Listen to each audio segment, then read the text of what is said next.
Chers paroissiens et amis, je vais vous donner lecture de message de Monseigneur Aumônier, notre évêque de Versailles.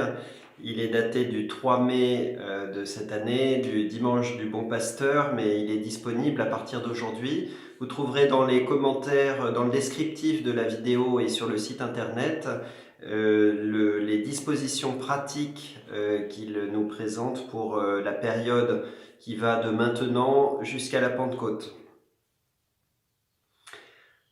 Avec vous, frères et sœurs, et avec toute l'Église, le pape François et les évêques, je cherche à comprendre ce que le Seigneur nous demande de vivre durant cette période pascale, en chemin vers la Pentecôte, et comment y répondre.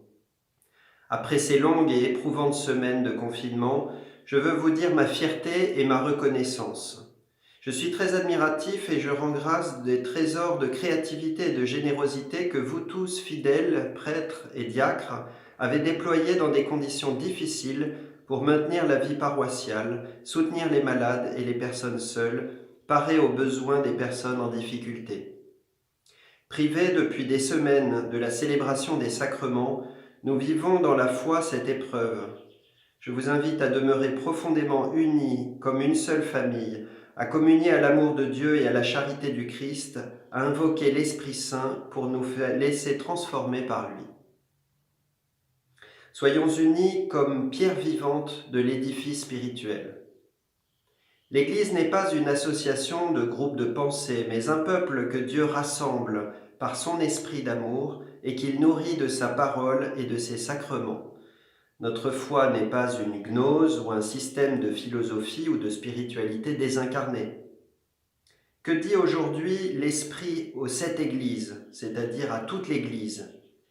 Il nous demande de garder la ferveur d'antan, la constance. Il nous alerte aussi quand il voit que nous sommes mous ou tièdes, que nous manquons de charité et que nous nous laissons prendre par la séduction du mensonge ou de l'argent. Nous sommes en ces temps conduits à approfondir la façon dont nous vivons le mystère de l'Église comme un mystère de communion et non pas à nous plaindre.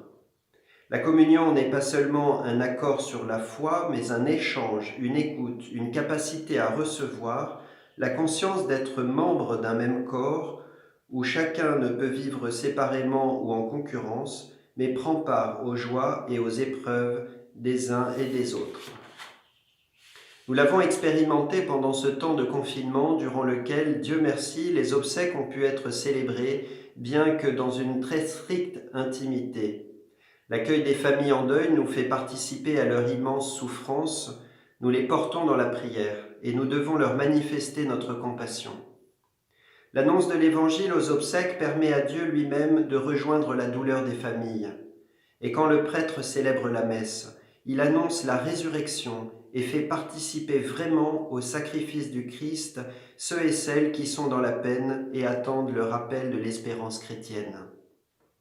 Dans ce peuple que Dieu rassemble, il n'y a pas ceux qui savent et ceux qui ne savent pas. Tous sont pécheurs en voie de conversion devant leur Sauveur et leur Juge. Il y a des baptisés, des catéchumènes dont je souhaite qu'ils reçoivent la grâce de l'initiation chrétienne au plus vite, tous au cœur du monde. Agissant déjà en tous ceux qui se préparent au baptême, la vie théologale de la foi, de l'espérance et de la charité nous est donnée, comme nous l'avons mieux découvert ensemble lors de notre synode diocésain, un baptême à vivre. Communion à l'amour de Dieu et à la charité du Christ. Dieu s'est révélé en Jésus incarné. Il constitue son Église en lui donnant d'annoncer la parole, de célébrer et d'administrer les sacrements jusqu'à la fin des temps pour que naissent à la vie nouvelle les baptisés et que tous puissent avoir accès à son pardon et à sa vie.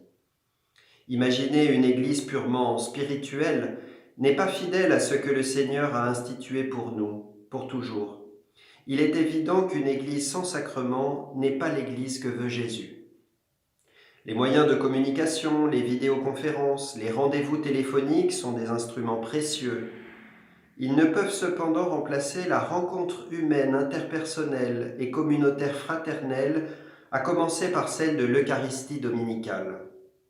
Ce n'est pas seulement notre sensibilité qui nous le fait pressentir, mais c'est notre foi qui nous le dit. Nous savons qu'à travers un geste et une parole, Jésus vivant se rencontre et se donne, sa vie se communique, son amour se donne, le pardon se transmet. Nous avons tous hâte de retrouver le chemin de la célébration eucharistique.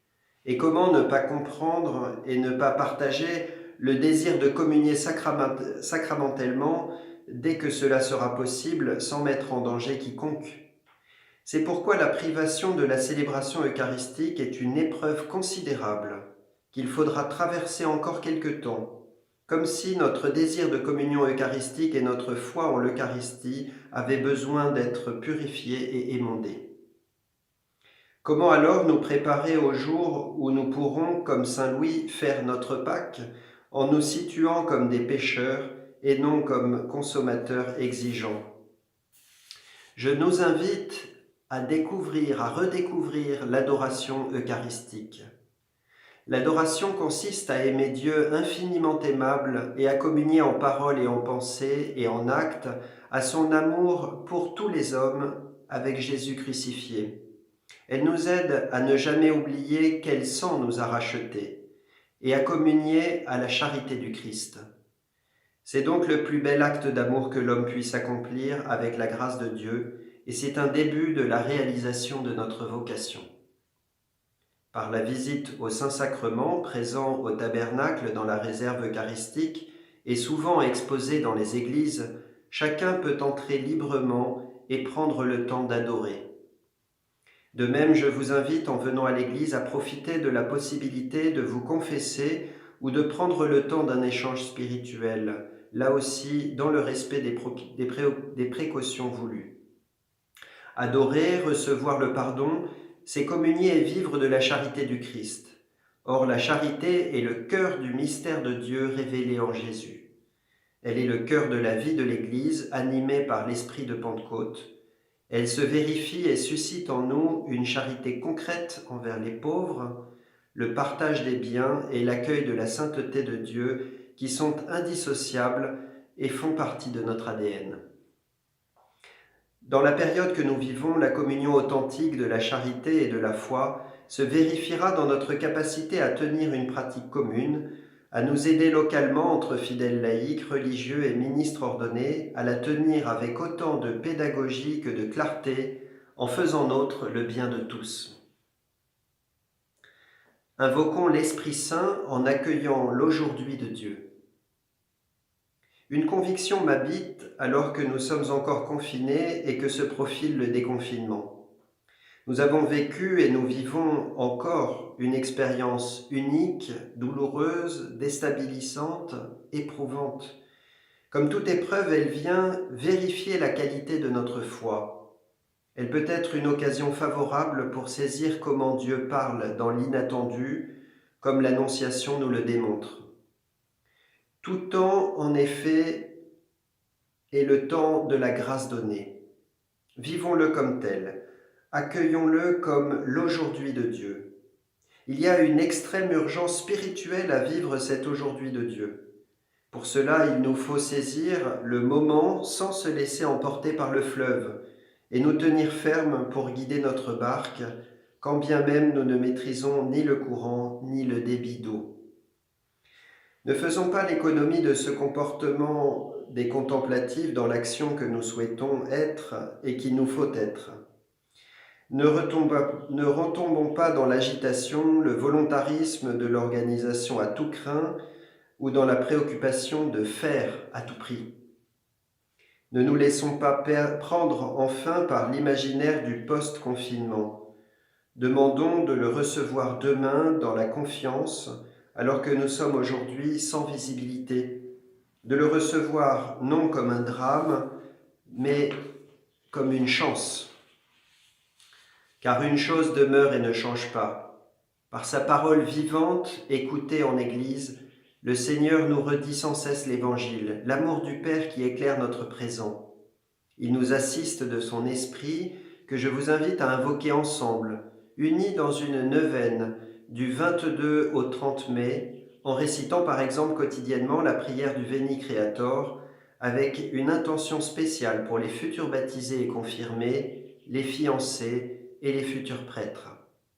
Dès maintenant, j'invoque sur vous tous, frères et sœurs, l'esprit d'amour et de force. Il est le défenseur qui donne persévérance et courage dans l'adversité. Il est le consolateur qui réconforte ceux qui souffrent et sont inquiets. Avec Marie, notre Mère. Marie retenait tous ces événements et les méditait dans son cœur. À la suite de Marie, que nous prions tout spécialement en ce mois de mai, je souhaite que nous prenions le temps de relire ce qui nous est donné de vivre. Cela nous sera nécessaire pour repartir dans l'espérance en nous rendant disponibles comme Marie au souffle de l'Esprit Saint qui chasse toute peur et donne la joie et la paix. En nous confiant tous à Saint Louis, je demande au Seigneur de vous bénir. Éric Aumônier, évêque de Versailles.